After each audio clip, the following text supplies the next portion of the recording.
Hey everyone, my name is Megan and this is Painted and Distressed. This video is part of my fall series.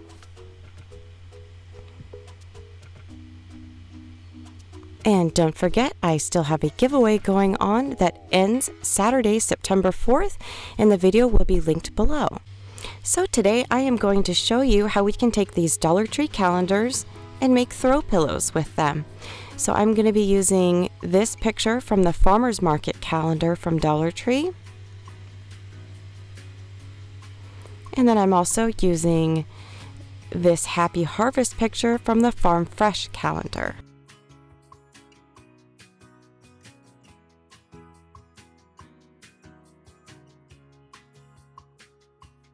And then I'm also, to make my pillows, I'm going to be using this canvas drop cloth to make 15-inch by 15-inch pillows. We're going to be using this HIIPOO transfer paper that they were so kind to send to me.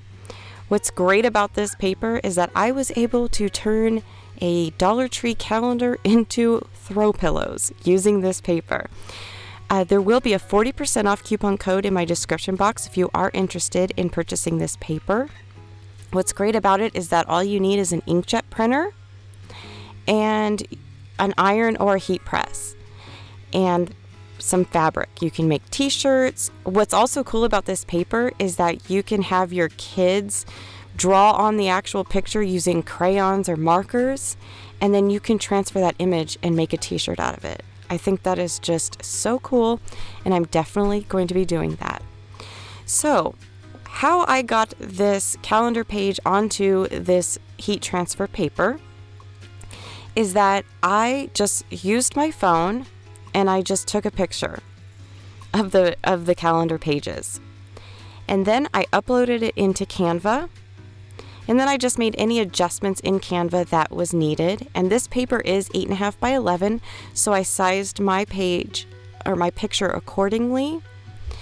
And then I inserted the paper into my inkjet printer and then I printed it out.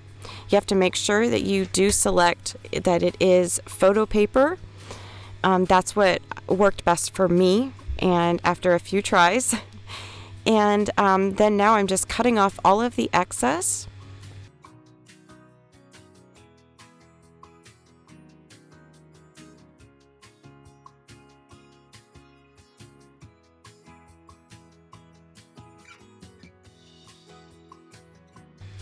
And the actual pillows is what's right here, and these are, like I said, 15 by 15.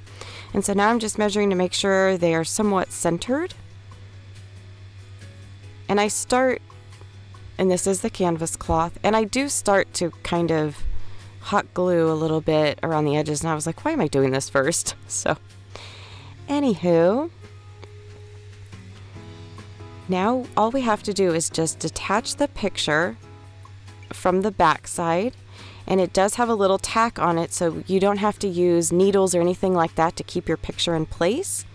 And then it does come with these, they're kind of like parchment paper, I guess it's transfer paper or something. You do need to make sure to put that on top or you will burn your image. And then I'm just using this teeny tiny little iron, and it works so good. I got it at Walmart. My dear friend Lynn recommended it, and it's amazing, and it heats up so fast. I'll link it down below if anybody is interested. It looks like a tiny spaceship, but it works really, really good. So you just have to apply heat to the entire picture to make sure that it does adhere to your material. And it does give you instructions on the package as far as what heat setting you need to use. And so this is canvas, and so I'm using the highest heat setting that this iron is. And then once that was done, then now I'm just taking some Surebonder fabric glue sticks, and this was the first time I've actually used these. And wow, these pillows are not coming apart. I usually just use regular glue sticks, but and I've had a couple fall apart, but this is a game changer because I don't have those lines that sometimes glue sticks make when you use on fabric, so that was kind of nice. And what I'm doing is I'm gluing about a 1/2 inch in or so, because I want to fringe the edges of the pillow, and I wanted to make sure that the fringes don't come apart.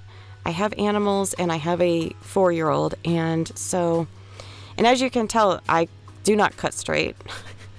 Even with a ruler I used, I don't cut straight. But because we're fringing it, it ends up all coming great.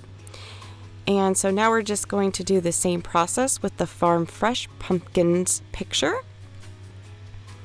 And I continuously moved my iron. I'm not sure if you're supposed to or not. I know when I use my Cricut heat press, I keep it in place, but this was so small that I just kind of continuously moved it around because I didn't want to burn it, and I wanted to make sure that I got heat on it evenly.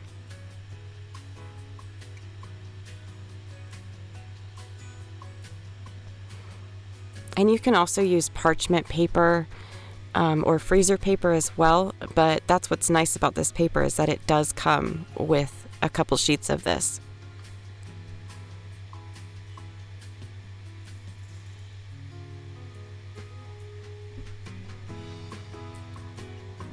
And so I am just doing the same exact thing, just hot gluing this pillow together.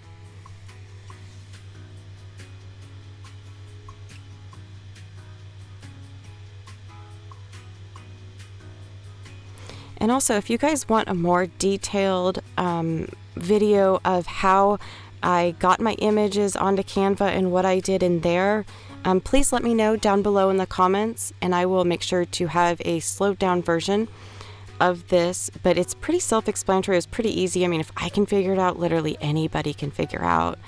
And what's great is you can use this for pictures also.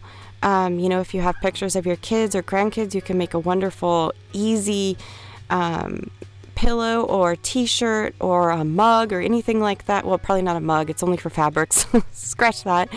A tea towel, you know, or hand towel or anything like that. I mean, it's very versatile, and again, you can use it. It does say it's for dark fabrics, but you can use it on light or dark, it doesn't matter. So then I just stuffed the pillows using some regular filling that I had left over from all kinds of other pillows, and then I just glued the edge back together, and then now I'm just fringing the edges to give it that rustic look. And I can't believe how easy this was to make these cute throw pillows. I love the Dollar Tree calendars, especially last year, and I made so many signs and all that kind of stuff with these pictures, but I love the fact that I can make pillows out of them, and I didn't have to design them or anything like that. And this is how the pillows turned out.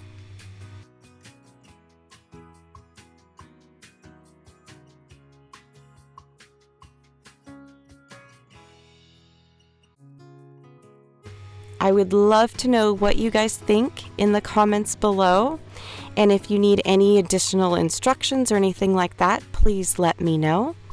And make sure you like, subscribe, and comment down below. And I thank you all so much for watching, and I'll catch you on the next one.